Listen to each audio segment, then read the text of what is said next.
Care of patients എട്ടാമത്തെ സ്റ്റാൻഡേർഡിൻ്റെ 6ാമത്തെ objective element ഒരു achievement ആണ്.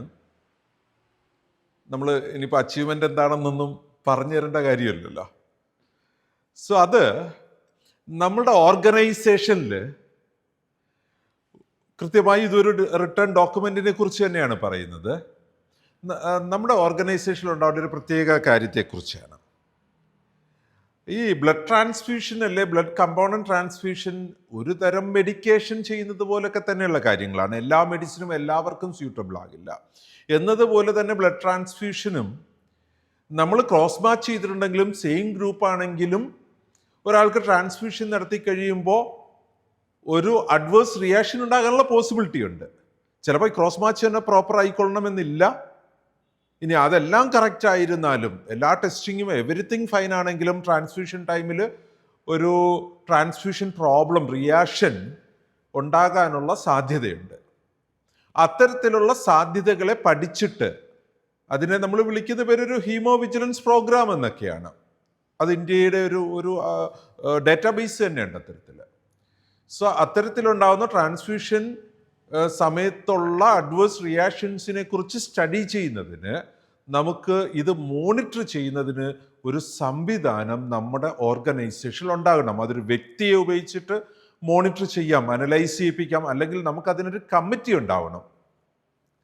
ആ കമ്മിറ്റി നമുക്ക് കൃത്യമായിട്ടും നമ്മുടെ ഓർഗനൈസേഷനുള്ളിൽ ഡിസൈഡ് ചെയ്യപ്പെട്ടിട്ടുണ്ടാവണം. ഈ ട്രാൻസ്ഫ്യൂഷൻ റിയാക്ഷൻസിനെ കുറിച്ച് അനലൈസ് ചെയ്തിട്ടുണ്ടാവണം.